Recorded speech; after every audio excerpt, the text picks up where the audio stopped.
जैसा वो नाचे वैसा ही वो राक्षस नाचे। नाचते नाचते हाथ सिर पे अपने रख लिया तो उसने नाचते नाचते अपना हाथ अपने सिर पे रख लिया, हो गया भस्म। अब कोई कहे नहीं वो तो एक औरत थी, विष्णु जी नहीं थे। तो भैया ना वो औरत है, ना वो आदमी है, ना वो मछली है, ना वो कछुआ है, वो शरीर नहीं है। वो कौन है? आत्मा है। बस वही तुम्हारा रूप है।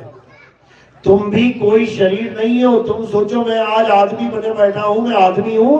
अरे कुछ दिनों के लिए आदमी है, उसके बाद पता नहीं तुझे क्या बनना पड़ जाएगा।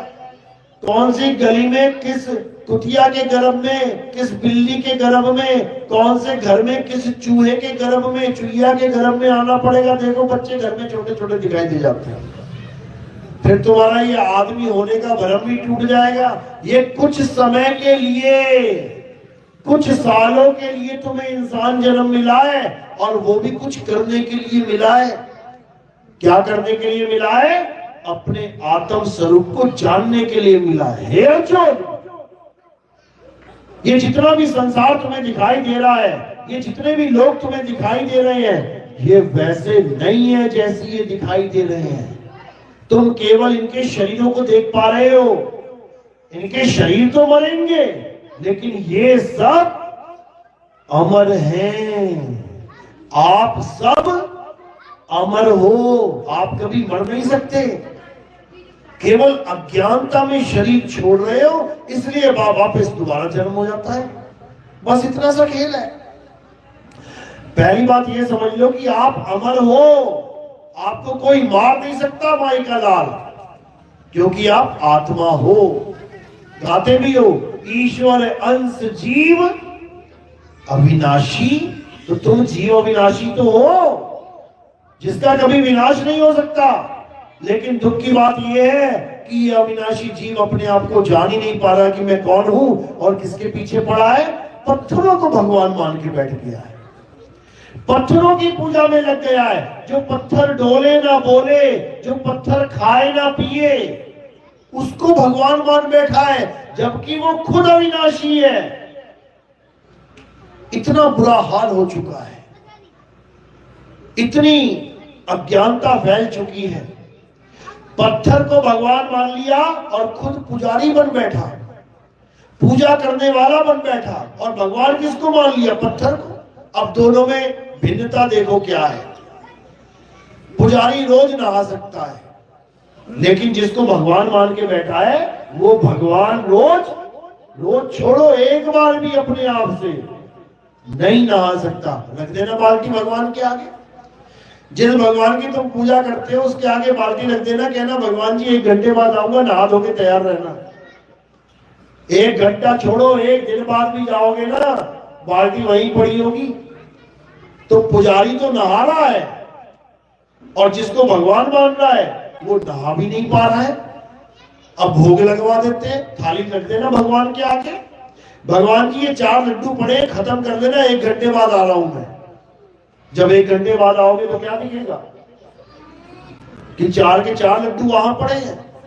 तो पुजारी तो भोग लगा सकता है, खुद से खा सकता है, 4 छोड़ो 8 खा जाए, लेकिन जिसको भगवान मान लिया वो 1 भी नहीं खा पा रहा है। समझो। अब कोई आ रहा है पुजारी से बात कर रहा है तो पुजारी बढ़िया बातें कर रहा है, और पुजारी जी क्या हाल है? बहुत बढ़िया, ठीक है भैया। अब यही बात भगवान जी से पूछी, भगवान जी क्या हाल चाल है? भगवान जी अरे बोलो भाई क्या हाल चाल है भगवान जी? पुजारी बोल के बता रहा है, भगवान कुछ बोल ही नहीं पा रहा है। तो बड़ा कौन है भाई? बड़ा कौन है? समझो क्यों नहीं बोल पा रहा है भगवान होके, और क्यों बोल पा रहा है भगवान का पुजारी होके। पुजारी छोटा होता है, भगवान बड़ा होता है।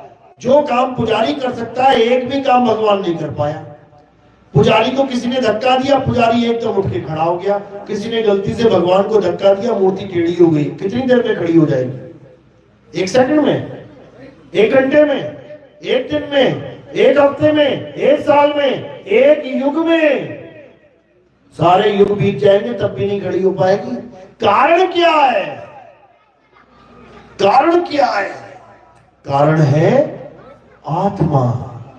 पुजारी में आत्मा है और भगवान में, पत्थर में आत्मा नहीं है। इसलिए तो प्राण प्रतिष्ठा करवाते हैं जाके।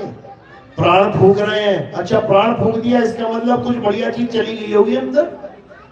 जैसे एक मुर्दा है और एक मुर्दा नहीं है, तो दोनों में फर्क समझ में आ रहा है ना। एक बैठा है और एक लेटा है। जो बैठा है वो जिंदा है, जो लेटा है वो मुर्दा है। दोनों में फर्क कर सकते हैं हम, ठीक है। अब दो मूर्तियां लेके आते हैं, एक में प्राण प्रतिष्ठा नहीं करवाएंगे, एक में प्राण प्रतिष्ठा करवा लेते हैं। डल गए प्राण, हो गई जिंदा, अब दोनों को मिला देते हैं। अब क्या प्राण प्रतिष्ठा वाली मूर्ति उठ के बैठ सकती है? बैठ जाएगी क्या? तो भाई बिना प्राण वाली भी नहीं बैठ पा रही है और प्राण वाली भी नहीं बैठ पा रही है, तो दोनों में फर्क क्या है? एक मुर्दा नहीं उठ पा रहा है, समझ में आता है, अरे एक प्राण वाला तो उठ जाए। वो भी नहीं उठ पाएगा तो मुर्दे में और जीवित में फर्क क्या रह गया? इसी को समझना है। असल में करना क्या था और करने क्या लगे, इसको समझ लो अच्छे से। हमें क्या करना था? वो ताकत को जानना था जिसके कारण ये मुर्दा शरीर चल रहा है, जिसके कारण ये मुर्दा शरीर खा रहा है, पी रहा है, बोल रहा है, डोल रहा है। उस ताकत को जानना ही आध्यात्मिक ज्ञान होता है। अध्यात्म, अध्यात्म यानी अध्याय प्लस आत्म, यानी अध्याय मतलब लेसन, पढ़ाई, पाठ। किसका? आत्म का, आत्मा का पाठ।